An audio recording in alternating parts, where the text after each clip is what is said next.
Pati pabaiga, pasakyčiau, kad tikrai komplimentai, nes matėm, kad komanda dirbo ir padarė rezultatą to, kokį turėjo padaryti.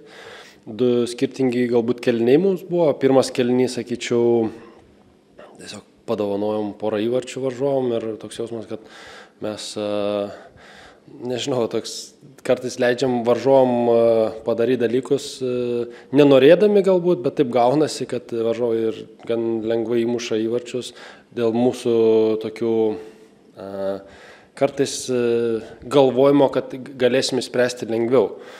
Tad tos tokios dovanos, sakau, žaidėjom, kad mums nieks nieko nedovanoja. Turim smarkiai dirbti tam, kad įmuštumėm. Tad turime gerbti save visų pirma tokios situacijos ir turime stengtis, kad kuo mažiau tų dovanų duoti priešininkams. Tad vienas. O tai, kas liečia daugiau iš mūsų pačio darbo, tai esu labai patenkintas žaidėjų darbu, ypač tai, kas liečia mūsų ataką, į žaidimus, būtent tas darbas matos šiandien vaisius ir galbūt tokia pergalė irgi buvo senokai laukta iš visų mūsų. Tad, sakyčiau, tikrai parodėm gerą žaidimą ir ypač antram kėlinyje ir, kaip matėt, žaidėjai visi, kurie pradėjo ir ypač tie, kurie įėjo po to, įnešė tikrai ir gyvumo, ir pasitikėjimo, ir tų įvarčių. Tad, sakyčiau, tikrai nuopelnas yra žaidėjų, aišku, mano stafo, kuris tame dirba ir jiems visiems tikrai nuoširdūs komplimentai. Kalbant apie tas dovanas, tos praleistus įvarčius, tokie įvarčiai, kur, kaip sakot, galite išvengti, Mindaugas Šepas dažnai šaukia savo auklėtiniams koncentraciją. Tai ar čia manot irgi kažkur pameta žaidėjų koncentraciją, dar šiandien aišku karšta, gal kažkoks momentas ir ypatingai antras įvartis iškart po tos pertraukėlės toks įkrito, kur atrodo normaliom sąlygom gal neturėtų įkristi. Matot, aš įsivaizduoju, kad kiekvienas žaidėjas žaidžiantis jisai yra susikoncentravęs ir kartais net per daug. Būna momentai, kai pasitikė momentu ir kai tu nepasitikė momentu. Tai šiandienai, sakyčiau, mes turėtumėme nepasitikėti šitais momentais, nes neturime kol kas dar to didelio balanso kiekvienose rungtynėse, kur tu laimi. Bet, sakyčiau, atidumas visados reikalingas tokiuose, bet įvertinimas situacijos.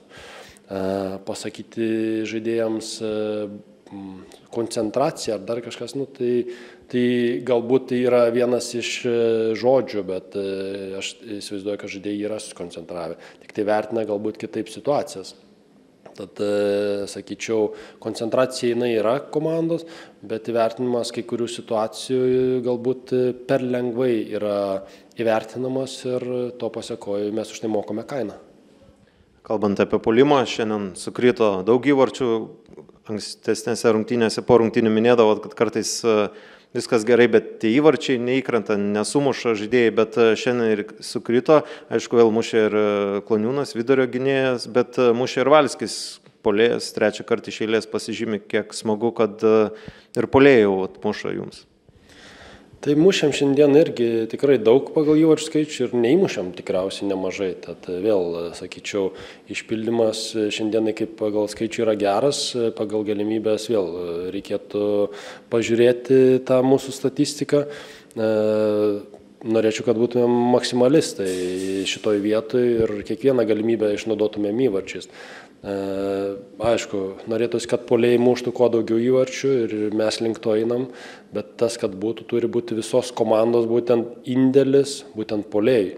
Ir kai ištraukia galbūt kai kuriuose momentos gynėjai, tai tikrai reikia irgi pasidžiaugti, nes kaip ir matot, gynėjai galbūt ir suklysta gindamisi kartais, taip pat jie ištaiso klaidas, sakykime, įmušdami įvarčius.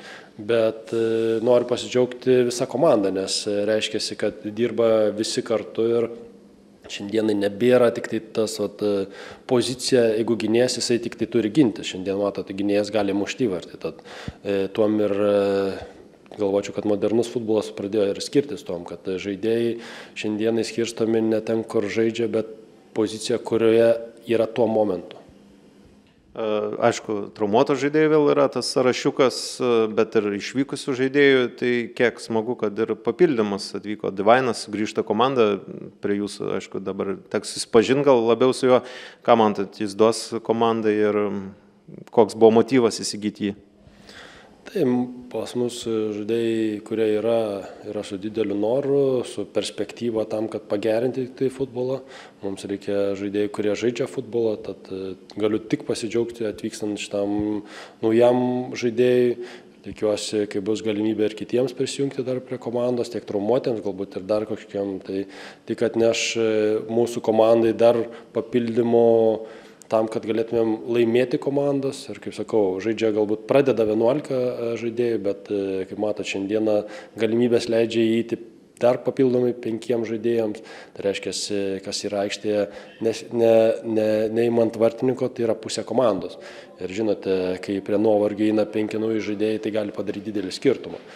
Tad žaidėjai su dideliu noru, su didelė darbo etika ir kokybė, tai jie mielai laukiami mūsų komandoje.